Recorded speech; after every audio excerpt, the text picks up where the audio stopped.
Olá a todos, meu nome é Patrícia Travassos, eu sou jornalista, fundadora da agência Prosa Press e mais uma vez, com muito prazer, a gente fala direto aqui do estúdio Febraban Tech 2025, esse que é o maior evento de inovação e tecnologia do setor financeiro. E agora o nosso papo é sobre convergência entre finanças e sustentabilidade ambiental, assunto importantíssimo aqui para a nossa pauta.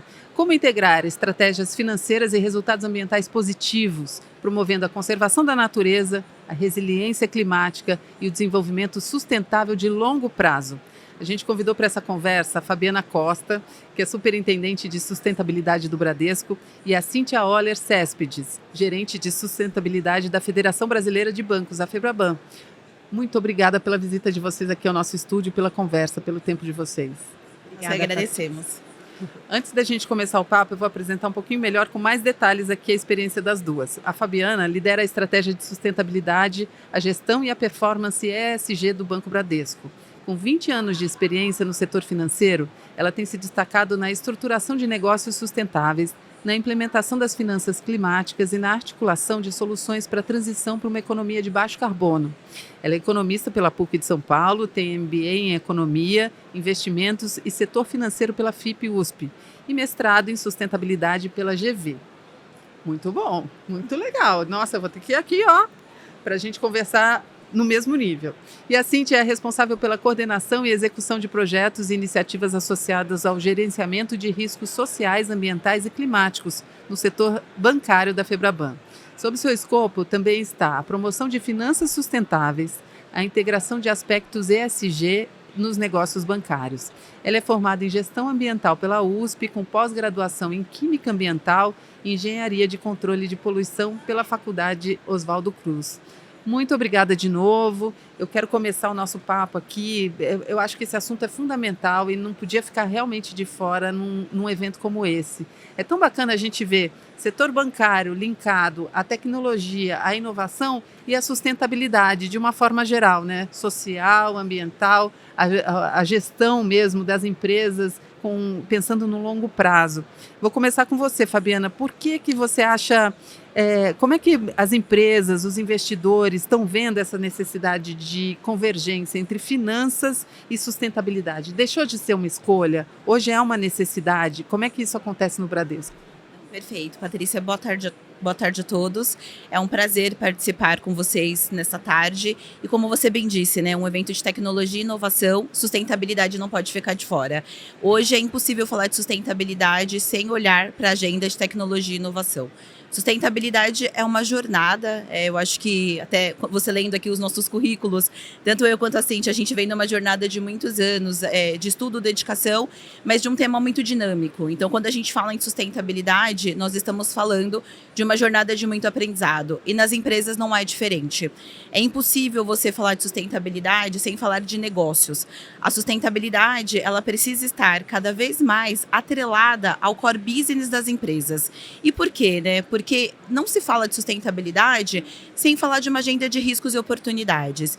Acho que por muito tempo existiu muito essa questão da sustentabilidade sobre uma ótica mais social, né, ali um traço ali muito forte da questão de um país em desenvolvimento, que continua sendo muito importante, né? Eu acho que a gente precisa trabalhar esses aspectos sociais, mas cada vez mais trazendo a questão do ambiental e do econômico. Então, a sustentabilidade, ela é uma junção de aspectos sociais, ambientais, econômicos e de governança.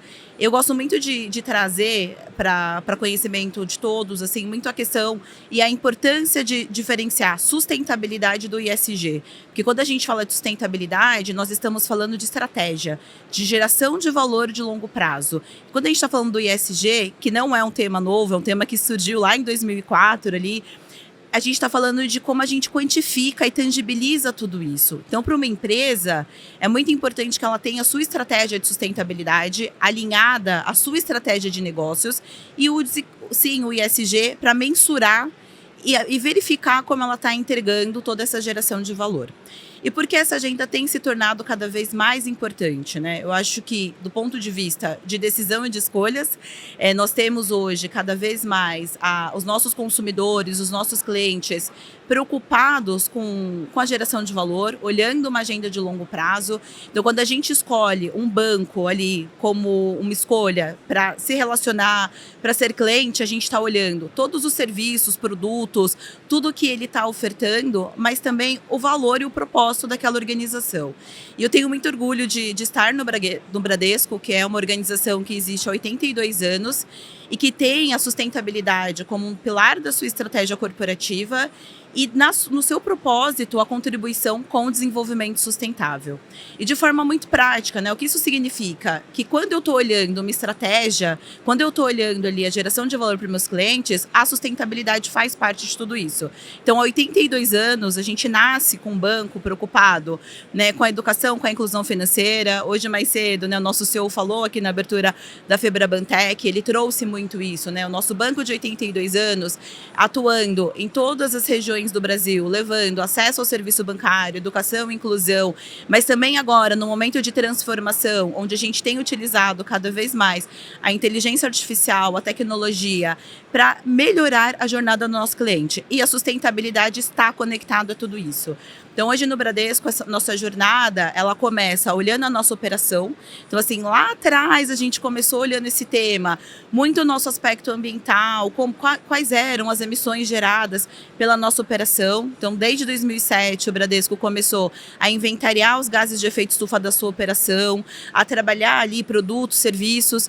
Mas, à medida que esse tema evoluiu, nós também evoluímos como organização e como estratégia de entrega. E hoje a gente tem trabalhado muito o olhar de portfólio, o olhar dos nossos clientes. Então, hoje no Bradesco, nós temos uma meta de negócios sustentáveis. Então, nós estamos ali comprometidos a direcionar 350 bi, né, para negócios e ativos de impacto positivo junto aos nossos clientes. Essa meta ela foi firmada em 2021. Inicialmente, ela era um valor menor. E para nossa surpresa e a certeza de que estamos no caminho certo, a gente atingiu a nossa meta em maio do ano passado e nos comprometemos a manter essa meta até dezembro desse ano com valor de 350 bi. E por que até dezembro desse ano, né? Porque como organização financeira, atuando aqui muito junto à Febraban, a gente também acredita na importância de olhar o contexto econômico que nós estamos inseridos e o mercado para que essa realidade ela faça parte da nossa estratégia. Então a gente tem essa meta até dezembro, porque nós estamos ali também no âmbito da Febraban, né, junto a outras pautas, discutindo a taxonomia sustentável. E a gente quer que o que a gente está oferecendo para os nossos clientes, ela seja alinhada ao que o mercado hoje está praticando. E para nós é muito importante ter o alinhamento dos negócios atrelado a essa meta. É interessante ouvir você falar, porque até você fala de começar isso em 2007, quer dizer, já tem muito tempo, já tem quase 20 anos, 18 anos em que a instituição já está preocupada com isso. Quando, na nossa percepção de cliente, isso é muito mais recente. A gente vê uma transformação de comportamento dos consumidores, agora sim, mais críticos em relação ao produto que vai comprar ou ao serviço que vai contratar, por meio dessa... Qual o propósito desse banco? Qual o propósito dessa empresa? Quais são as causas que eles apoiam e abraçam? Se é verdadeiro isso que está sendo feito? Isso me parece muito recente, coisa de 10, 15 anos para cá, né? E a gente vê uma evolução muito grande. Hoje é impensável, né, Cíntia, a gente imaginar qualquer empresa ou banco realmente descolado desse aspecto ou dessa preocupação. Hoje realmente já existem indicadores de negócios, como você falou, que são fundamentais até para conquistar novos clientes. Como é que você vê isso enquanto Febraban? Exatamente, Patrícia. Concordo com tudo que a Fabi trouxe na questão de contexto de convergência e acho que de forma complementar e até conectando um pouquinho com a sua visão de que parece que só faz 10 anos, né, mais ou menos, porque antes a sustentabilidade estava muito relacionada com impacto ambiental causado pelas grandes empresas no meio ambiente, nas comunidades. E como a Fabi bem colocou, quando surgiu a siglinha mágica ali do ESG, parece que virou uma chavinha para o mundo corporativo para ter a visão de riscos dentro, conectado com a estratégia. Então, as empresas passaram a cobrar o impacto que as mudanças climáticas, os impactos ambientais causavam também nas companhias. Então, o risco climático é um risco financeiro, né? Exato. Não dá como... total. O olhar não só de dentro para fora, mas de fora para dentro Total. também. E aí tudo isso muito conectado com o indicador, com estratégia, com as metas. Então, tudo isso que a Fabi trouxe quando a comentou, né, em 2004 que começou a falar do ESG, mas foi ganhando força principalmente nos países em desenvolvimento, mais lá para depois de 2015 e escancarou de vez na época da pandemia, porque a gente conseguiu ver muitas diferenças sociais, os impactos ambientais, e aí foi ganhando força, principalmente essa parte do olhar de riscos mesmo e conexão com a estratégia.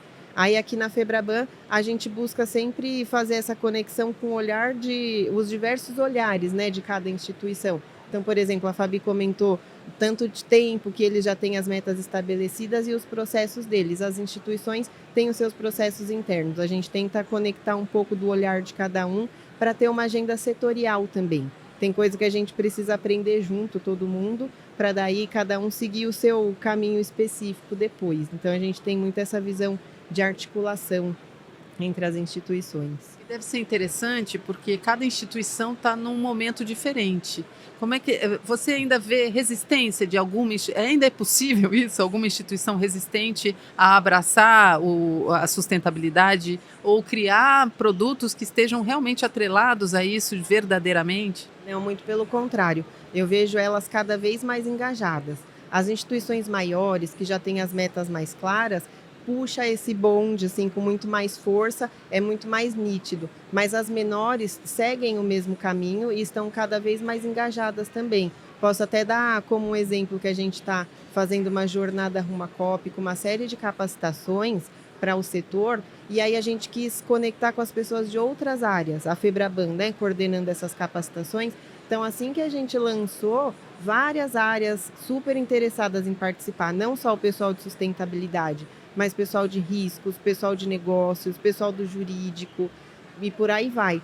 Todos querendo entender melhor o tema para conectar com as áreas deles também. Então, a gente percebeu esse engajamento, principalmente dos menores, que é como é que eu faço, como é que eu aprendo. Você sabe que me dá a impressão da área de tecnologia e inovação no passado, que era um departamento, era a TI, era um departamento separado das outras áreas de negócio. Hoje ela tem que estar presente em todas as áreas da companhia e de qualquer organização, né? Então, hoje o que me parece é que a sustentabilidade é uma palavrinha mágica que precisa permear as decisões de negócio em todos os departamentos, né? Você consegue me dizer alguns exemplos práticos você falou de metas de negócios sustentáveis, isso é muito legal da gente ter mais conhecimento para a gente falar na prática o que está acontecendo. Excelente, e eu concordo super com você. A gente está falando de um tema que ele é transversal, né? A área de sustentabilidade, ela existe, mas ela só vai atuar em conjunto com as diversas outras áreas da organização. No Bradesco, por exemplo, quando a gente estruturou a nossa meta de negócios sustentáveis, ela foi estruturada com todo o nosso time de atacado, porque quem é o front ali do dia a dia são esses times comerciais. Então, quando a gente estruturou essa meta, acho que tem um ponto super importante da governança também. Nós temos uma governança na organização muito robusta, no nível do nosso conselho de administração, porque esse é um ponto importante para o desenvolvimento dessa agenda. Ela tem que ser uma agenda que ela é pauta dos nossos conselheiros, que ela é pauta do nosso CEO, porque daí sim eu posso falar que a sustentabilidade, de fato, ela faz parte da estratégia de negócios. Quando a gente foi estruturar a meta, foi muito com esse objetivo. Acho que primeiro foi uma lição de casa, de muito aprendizado, de entender, né, o que são negócios sustentáveis, como a gente está classificando tudo isso.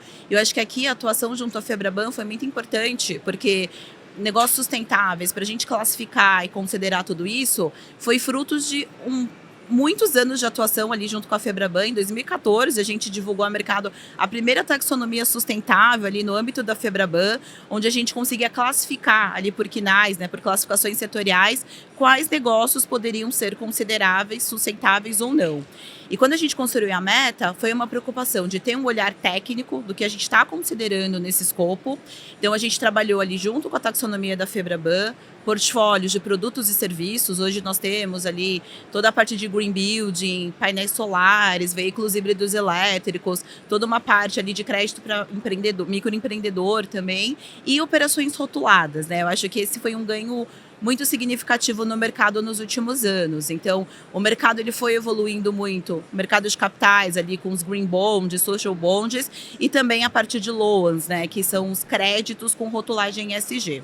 E no Bradesco, todas essas operações rotuladas, a gente trabalha muito conectado aos nossos clientes, né? Então, eu acho que falando, até te trazendo muito o que você perguntou, né, da jornada e da conexão, eu acho que um primeiro passo importante foi construir uma meta junto com as áreas de negócios e com o corpo, né, diretivo da organização. Essa é a meta da organização. A gente trabalhou muito a capacitação e o engajamento desses times comerciais, porque é muito importante que eles conheçam e entendam o que é sustentabilidade para levar isso para os clientes. E nós estruturamos também dentro de sustentabilidade uma área de negócios sustentáveis, onde a gente atua ali no front junto com os nossos comerciais. Então, desde a visita de cliente até a estruturação de uma proposta e sendo muito consultivo, porque tem uma questão de maturidade. Eu tenho clientes que têm as suas áreas de sustentabilidade, que têm um entendimento técnico já num alto nível, e eu tenho clientes que estão começando essa jornada. E como setor financeiro... E talvez vocês tenham até uma importância no letramento disso, né? Exatamente. Como setor financeiro, a gente acredita muito no nosso papel como conscientização e engajamento disso. Então, nos últimos anos, nós, como Bradesco, trabalhamos muito na conscientização, em levar esse tema, desmistificar a sustentabilidade para os nossos clientes. Esse é um trabalho contínuo, diário. A gente começou há anos atrás e continuamos essa parte do nosso dia a dia ali com o time de negócios sustentáveis e também dos nossos comerciais. Então, a gente está o tempo inteiro ali levando tendências, conceitos, trabalhando o tema para que eles possam levar esse tema de forma adequada, desmistificando isso para o nosso cliente e entregando o valor. Então, quando a gente fala que a sustentabilidade é transversal, é essa a importância, né? Se eu falo de uma estratégia de negócios, ela tem que ser construída com a área de negócios, junto com a área de produtos, e a gente aportando muito técnico ali da sustentabilidade, mas lembrando que a gente vive na economia real. E isso tem que ser factível e muito atrelado ao setor e ao dia a dia do nosso cliente. E aí, de novo, fazendo a comparação, me dá a impressão do dilema do inovador, né? Que é lucro e propósito. Porque se você olha a curto prazo, talvez o seu resultado fique menor. Mas a longo prazo, você garante a sustentabilidade do negócio. Só que é uma corda bamba, de novo, né? Você fica ali com o pé num lado, no pé no outro, e onde é que você vai? Puxa, o resultado também precisa aparecer. Como é que funciona isso? Você acredita que tem que ser uma regulamentação? Tem que ser top-down, quase que obrigatório para que todos adotem esse tipo de postura? Como é que, Cíntia, me ajuda nesse pensamento? Sim. Acho que algumas instituições acabam sendo mais protagonistas nesse sentido e vão além da própria regulação. Então, por exemplo, na Febraban a gente tem a autorregulação, tem um eixo específico para as autorregulações socioambientais, que são basicamente regras que vão além do que o Banco Central já exige. Eu não vou entrar em tanto detalhe técnico do que essas autorregulações abrangem, mas é basicamente para os bancos poderem verificar os riscos sociais, ambientais e climáticos dos seus negócios, do que eles estão fornecendo de crédito, de investimentos ali nos clientes, que vão além do que o Banco Central já exige. Por exemplo, a gente tem a SARB 14, que é de 2014, por isso que é a barra, né, 14, quando ela foi criada. Depois o Banco Central estabeleceu novas regras em 2021, porque a nossa autorregulação ia além do que eles exigiam. E aí a gente precisou revisar a nossa autorregulação para passar mais um pouquinho. Então ela não é obrigatória, né? Os bancos aderem voluntariamente, a partir do momento que ele adere, ele precisa atender todos os requisitos que estão ali. E aí, cada vez que a regulação do Banco Central avança, a gente avança um pouquinho mais e os bancos avançam juntos.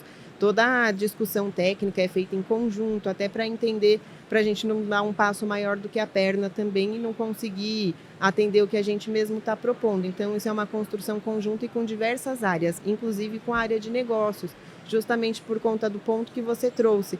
Essa linha tênue de lucro, resultado versus minimização de riscos, cortar certos clientes da carteira porque tem um risco muito grande, só que a gente não pode deixar esse pessoal de fora. A gente precisa trabalhar nas boas práticas, no incentivo de que eles melhorem e consigam atender o que precisa, e não de forma punitiva, principalmente pensando em pequenos, né? Eles precisam desse apoio, desse incentivo. Então, a autorregulação tenta ir um pouco nessa linha também, mas acho que o papel da regulação em si, do Banco Central e outras regulações, é de extrema importância para continuar avançando cada vez mais, porque não são todos os bancos que estão dispostos a dar esse passo maior, não só o setor financeiro, qualquer empresa. Exato. Mas o papel da regulação é super importante nesse sentido para que vá avançando no setor como um todo, né? E aí quem adere à autorregulação está sempre um passinho à frente nesse sentido. E a gente fica pensando, né? Toda mudança de comportamento, e é fundamental que hoje a sociedade faça uma mudança de comportamento em função da emergência climática, ela parte do bolso. Então, ter um setor autorregulado é muito importante também, que ele esteja consciente do seu papel, né? Da sua responsabilidade.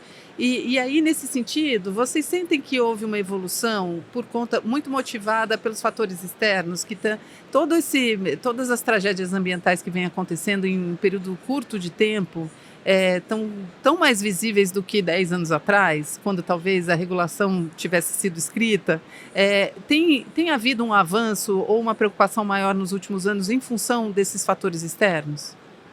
Com certeza. Eu acho que tem um ponto importante, quando a gente olha hoje os bancos, a regulação ela existe desde 2014, né? Então, acho que o Banco Central aqui brasileiro, ele trouxe ali em 2014 a PRSA, que é a Política de Responsabilidade Socioambiental. Em 2021, fez uma revisão trazendo o aspecto climático, até pelo esse peso todo que a agenda climática tem ganhado nos últimos anos. Eu acho que tudo que a gente está vivendo, né? Eu acho que toda essa questão até de levantamento de dados, de mais informação, de conexão com o global, né? Com tudo que a gente vê aí no mundo, também tem subsidiado muito a tomada de decisão. Acho que no Brasil a gente tem uma agenda regulatória muito importante para o avanço dessa agenda, mas também um comprometimento das empresas em entender tudo isso além do aspecto regulatório e trazendo muito esse olhar de riscos e oportunidades. Olhar as questões ESG no passado poderia não ser uma questão estratégica, mas nos últimos anos ela passa a ser, porque a gente está falando de questões econômicas. Então, a gente entender se um setor ele está a mais ou menos risco com questões climáticas, né, ou com toda essa questão que a gente está vivendo agora de regulamentação, isso é importante na hora de precificação, na hora de traçar uma estratégia de curto, médio e longo prazo. Então, isso entra hoje na equação, né? Então, você está olhando o econômico junto ali com questões sociais, ambientais e climáticas. Eu acho, até para compartilhar assim, uma experiência no Bradesco, né? A gente começou a olhar portfólio de cliente, emissões financiadas, desde 2019. Então, a gente foi muito protagonista, e não foi por uma demanda regulatória, mas foi por entender que era importante conhecer como estavam as emissões dos nossos clientes. Eu já conhecia a minha emissão operacional, mas como setor financeiro eu preciso entender aquilo que eu estou financiando. Então, quais eram as emissões dos clientes? Então, em 2019, a gente começou a olhar toda a nossa carteira de crédito expandida PJ ali, entendendo assim, como está meu cliente corporativo, qual é o nível de emissão. E, para nossa surpresa, a gente se deparou com uma grande complexidade de ausência de dados.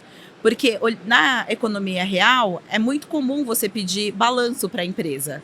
Mas quem pede dados de emissão? Né? A gente está falando de 19, onde várias empresas ali nem tinham começado essa jornada. Se a gente olha hoje o próprio Brasil, né, a principal base hoje de dados de emissão é o GHG Protocol ali da FGV. Quando a gente olha o número de empresas com seus inventários completos, auditados, estou falando de aproximadamente 400 empresas. É mesmo. Sim, olha a dificuldade, né, a complexidade que a gente tem de dados ali. E por isso que discutir sustentabilidade num evento de inovação e tecnologia é muito importante. Porque aqui a gente tem uma série de empresas que vão ser essencial para que a gente acelere essa questão dos dados de emissões e trabalhe muito isso em sinergia. Então, à medida que eu tenho informações financeiras, eu vou precisar também ter informações relacionadas às emissões de carbono de todos os setores, né? E é necessário uma padronização, né? E aí é assunto de um novo papo que a gente vai ter aqui no podcast também, é sobre a adoção e a obrigatoriedade da IFRS S1 e S2. Acertei a sigla? Então, que é uma padronização internacional para métricas de sustentabilidade, certo? Para resultados ligados a investimento sustentável, é isso? É isso. Eu acho que aqui, quando a gente fala hoje do IFRS S1 e S2, qual que é o grande desafio? Todas as empresas, elas têm atuado muito no reporte de informações de sustentabilidade. Só que muitas vezes essas informações acabam sendo qualitativas. E o que a FRS, o S1, S2, vem trazer é que a gente possa quantificar cada vez mais essas informações, atrelando ao olhar do investidor, para que o investidor, olhando ali os relatórios daquelas empresas, eles possam, de forma quantitativa, identificar potenciais riscos e potenciais oportunidades. O S2, ele é totalmente relacionado a mudanças climáticas, que é uma evolução da TCFD.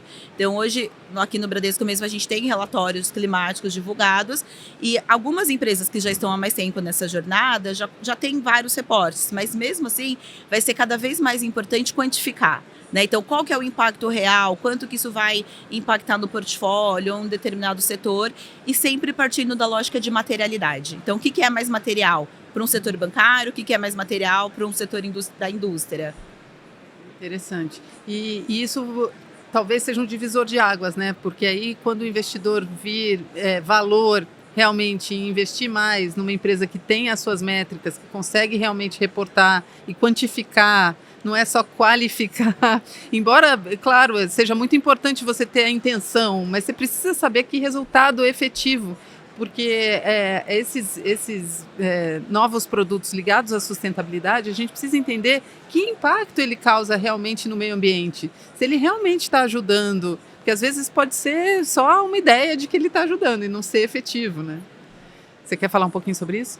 Com relação às novas normas do IFRS, acho que o setor bancário, os bancos têm um papel muito importante, que é como se fosse um papel duplo. Ao mesmo tempo que eles precisam reportar as informações dos impactos deles ou da carteira de crédito deles, eles também consomem essa informação para poder direcionar recurso com esse olhar de riscos mais apurado, porque as empresas da economia real precisam reportar, divulgar os riscos delas, os riscos que as mudanças climáticas causam nos negócios dela. É importante ressaltar que a materialidade que a Fabi comentou, ela tem esse olhar, materialidade financeira, ou seja, é para a materialidade do investidor, onde que ele vai colocar o recurso dele, ele precisa entender o risco. Então, porque não é que quem investe, tanto os bancos como o mercado de capitais, eles não têm medo de colocar o dinheiro, mas eles precisam conhecer o risco para que o investimento seja de forma adequada, né? Qual o risco que eu estou tomando aqui? Se ele não conhece, ele não vai colocar um investimento ali, ele precisa conhecer. Por mais que seja um risco alto, ele vai colocar proporcional ali para ter um retorno. Só que se ele nem conhece, ele não vai conhecer e ele não vai arriscar, né? Colocar esse dinheiro.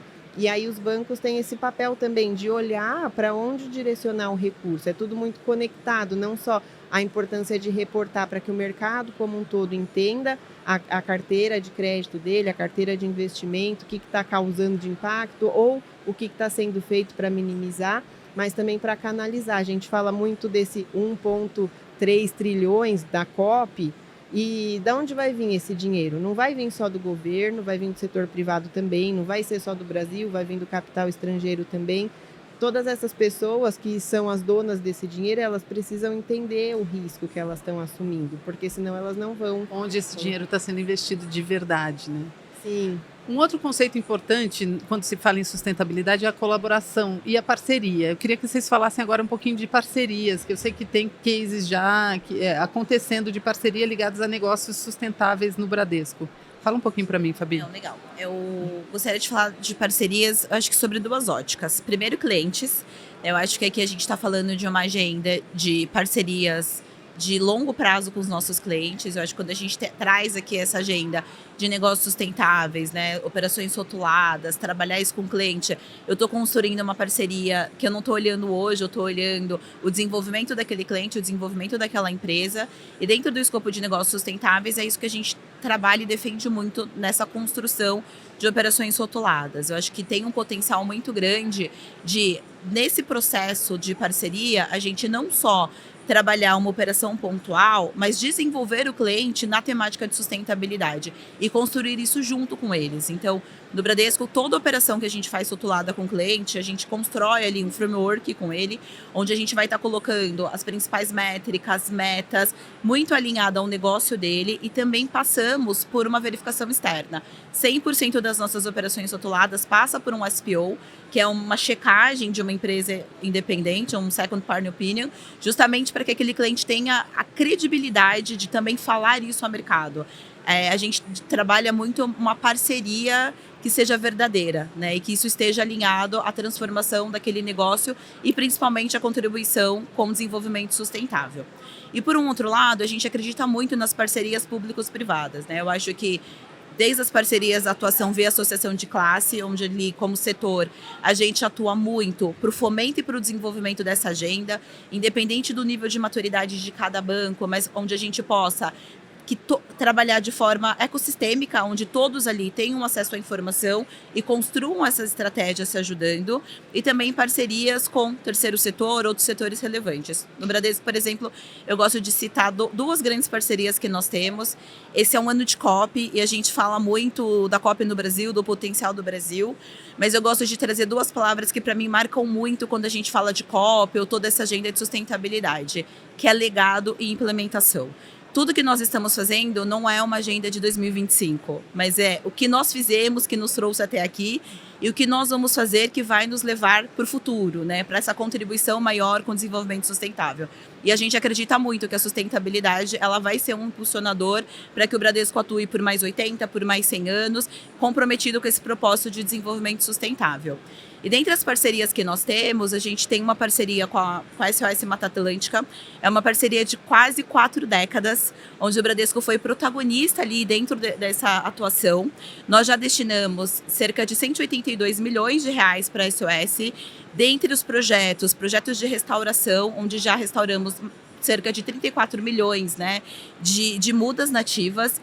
E é uma parceria que nos orgulha, porque eu estou falando de legado, né? Então, há quase 40 anos, a gente acreditou numa parceria. Quando a gente olha, né, o bioma Mata Atlântica é um bioma super relevante para toda a questão hídrica, para toda a questão, né, de mudanças climáticas que a gente está discutindo. Então, também é importante ter esse olhar, né, dos biomas. E quando a gente olha para a Amazônia, o Bradesco atua na região desde 1965, atuando, né, com educação e inclusão financeira em todas as regiões. E há 17 anos a gente tem uma parceria com a Fundação Amazônia Sustentável, onde a gente também já destinou cerca de 129 milhões de reais para projetos de conservação, empreendedorismo e educação financeira. E por que eu trago esses exemplos? Né? Porque a gente precisa olhar o ecossistema de uma forma ampla.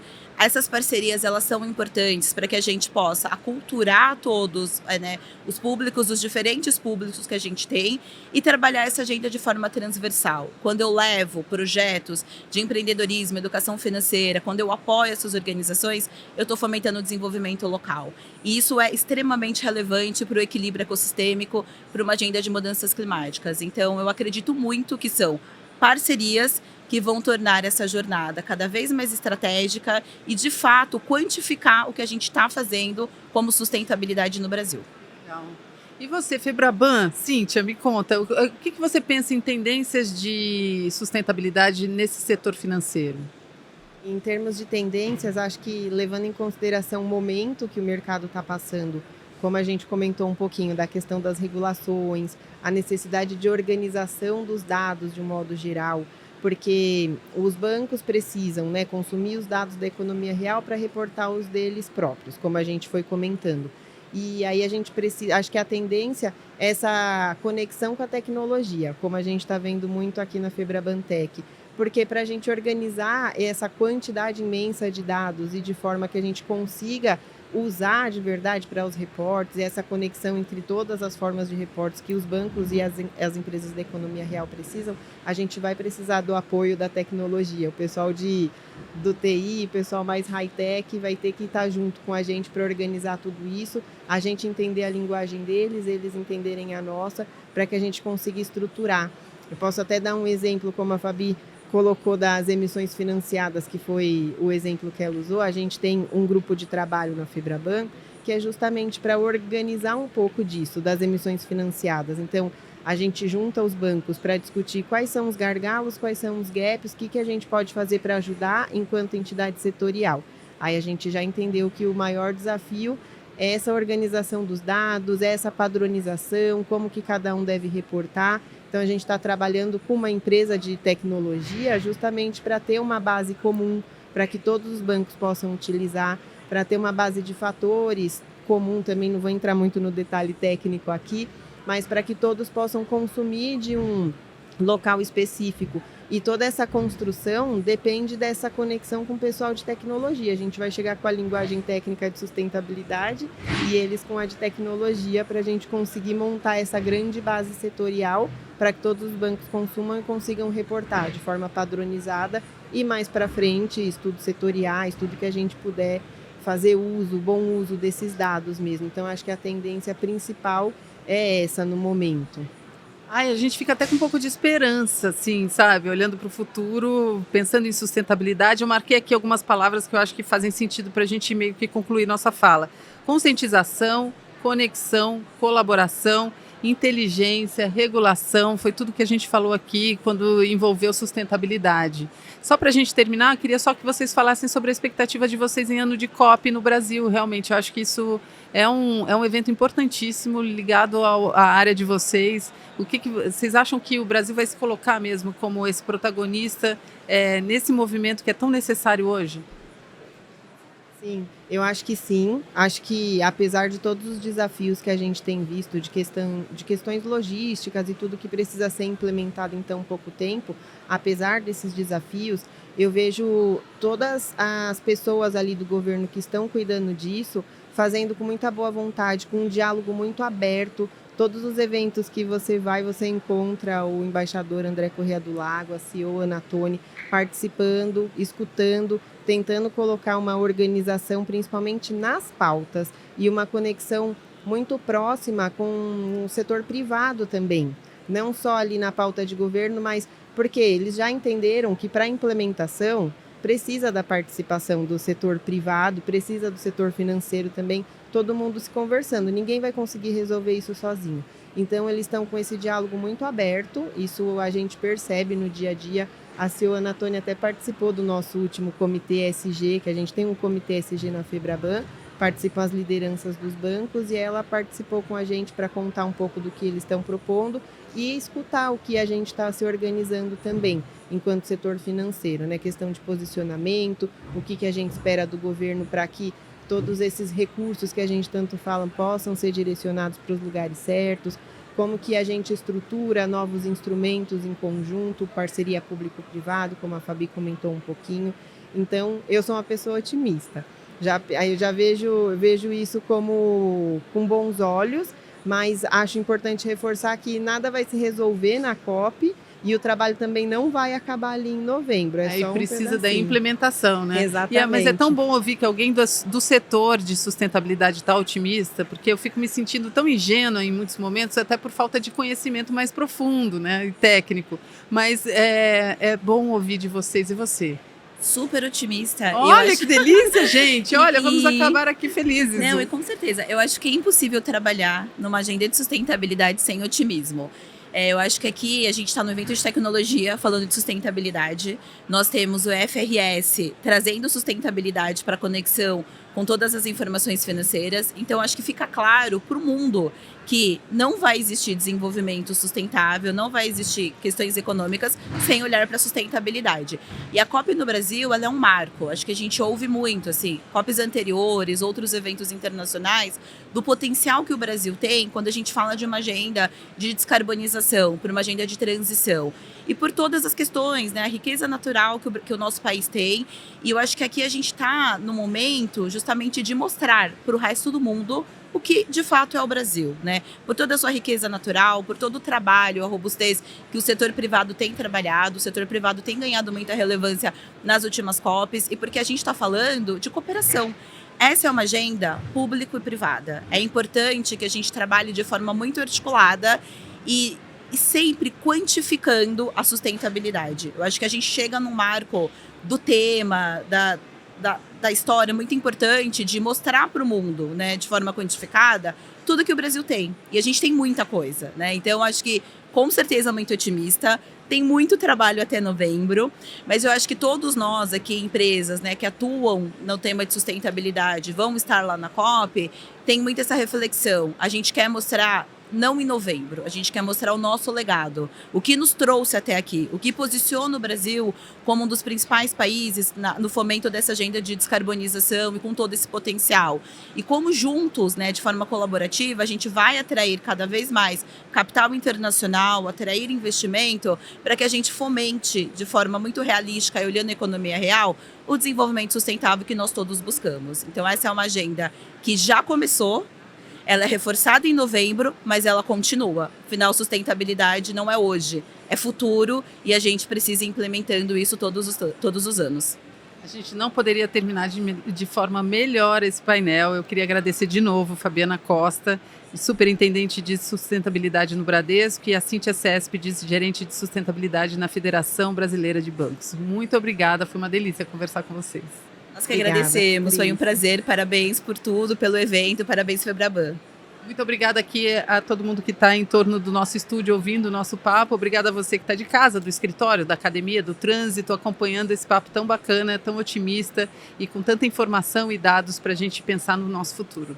Continua com a gente que tem outros assuntos super importantes aqui ligados à inovação, tecnologia, sustentabilidade no setor financeiro. Obrigada e até já.